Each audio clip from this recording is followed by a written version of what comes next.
వాగ్దేవ్యై నమః. మరోసారి మంత్రోచ్చారణ చేసుకుందాం. ఓం వం వం వం వాగ్దేవ్యై నమః. కంఠరోగ నివారణ కారకమైన ఒక అద్భుతమైన మంత్రం ఇది. పూర్వం మహాద్భుతమైన దేవదానవ యుద్ధం పూర్తయిన తర్వాత భూలోకంలో సుదర్శనుడు అని ఒక రాజుని దేవతలంతా పరిపాలకుడిగా నియమించారు. సుదర్శన మహారాజు గారు రాజ్యానికి వచ్చిన కొత్తల్లో ఆయనకు విచిత్రమైన రోగం వచ్చింది. ఇక్ష్వాకు వంశస్థుడి పైగా ఆయన సామాన్యుడు కాడు. అన్నం తిందామంటే ఈ కంఠం దగ్గర ఏవో నొప్పులు వచ్చి గుటక పడేది కాదనమాట. ఏదన్నా తిందామంటే లోపలికి దిగేది కాదు. అబ్బా, ఈ కంఠరోగంతో గిజగిజలాడిపోయాడు ఆయన. ఇప్పటికి కూడా చాలామందికి సరిగ్గా అన్నం తినడానికి ఈ కంఠవాహిక పనికిరాదు. కిందకి దిగుతూ ఉంటే ఏదో తెలియని బాధ అనమాట. గుటక మింగునెప్పుడల్లా నొప్పులు వచ్చేస్తూ ఉంటాయి కొంతమందికి. ఏవో కొంతమందికి గవదలు అంటారు, మరి కొంతమందికి ఏదో లోపల వాచిందంటారు. విచిత్రమైన రోగాలు. ఈ కలియుగంలోనే కాక ఆనాడు ఇక్ష్వాకు వంశస్థుడైన సుదర్శన మహారాజు గారికి కూడా అన్నం కిందకి దిగేది కాదు. ఈ పైనుంచి లోపలికి వెళ్ళాలంటే నరకం అనుభవించేవాట ఆయన. అన్నం తిరగపోవటం వల్ల శరీరం కురిసించిపోయింది.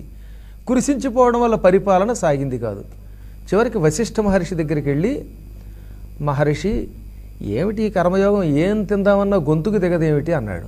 అప్పుడు ఆయన చెప్పాడు, తెలుసో తెలియకో వేదాలను, పురాణాలను, ఉపనిషత్తులను వీటిని తిట్టినా, దేవతలను నిందించిన, సద్గురువులను దూషించిన ఇటువంటి వాళ్ళకి కంఠరోగాలు వస్తాయి.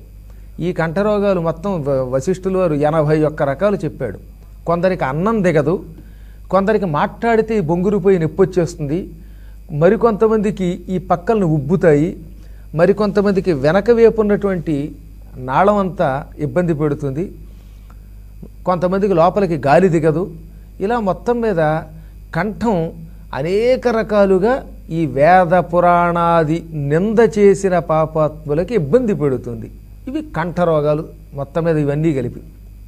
అందుకని ఈ కంఠరోగం నీకు అలా వచ్చింది గురుధిక్కారం, పురాణ వేద నింద చేయటం వల్ల అన్నాడు.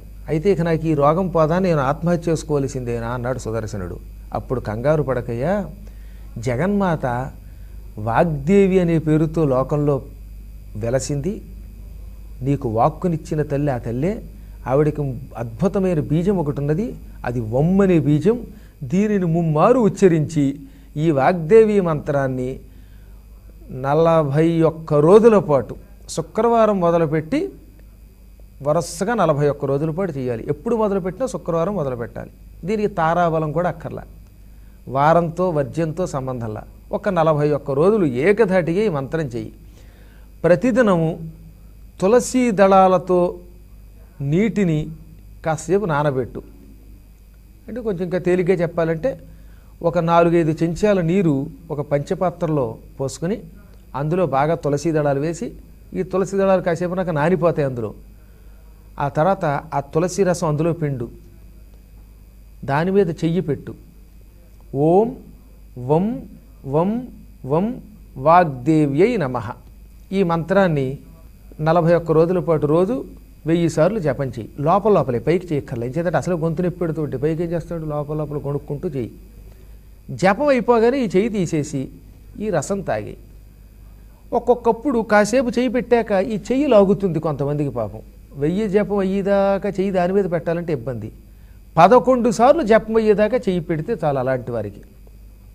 ఈ మంత్రం 11 సార్లు చేసేదాకా ఆ పంచపాత్రమే చెయ్యి పెట్టి ఆ తర్వాత తీసేసి ఈ తులసి నీళ్లు కలిపిన రసం తాగేస్తే 41 రోజులలో ఈ కంఠ సంబంధమైన వ్రణం, పుండు తొలగి గుటక శుభ్రంగా వెడుతుంది. నువ్వు సంపూర్ణంగా గొంతుని వాడగలుగుతావు, ఆరోగ్యవంతుడు అవుతావు అని చెప్పాడు.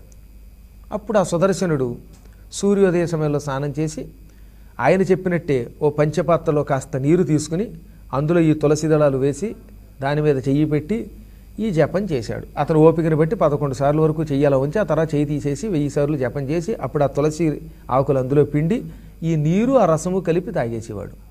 సరిగ్గా 41వ రోజు పూర్తి అవడంతో పూర్తిగా కంఠం స్వాధీనంలోకి వచ్చింది. ఏం తిన్నా లోపలికి వెళ్ళేది, మాట హాయిగా స్వచ్ఛంగా వచ్చేది, ఆరోగ్యవంతుడయ్యాడు. అప్పుడు వశిష్ఠుల వారు, ఇదిగో చూశారు కదా, ఈ మహారాజు గారి వంకతో లోకానికి నేను ఈ మంత్రం ఇస్తున్నాను. ఈ కంఠంలో ఏ విధమైన ఇబ్బందులు వచ్చినా, తరచుగా గొంతు బొంగురు పోతున్నా, దగ్గొస్తున్నా, గుటక దిగకపోయినా, ఇంకేమైనా వాచినా, ఏ ఏ రోగాలు కంఠాలకున్నా ఈ మంత్రాన్ని 41 రోజుల పాటు అనుష్ఠానం చెయ్యండి చెప్పినట్లుగా. ఆ తర్వాత ఆ తులసి రసం తాగండి, మీకు సంపూర్ణంగా కంఠరోగాలు తొలగుతాయి అన్నాడనమాట. ఓం వం వం వం వాగ్దేవ్యై నమః. వం వం వం వాగ్దేవి.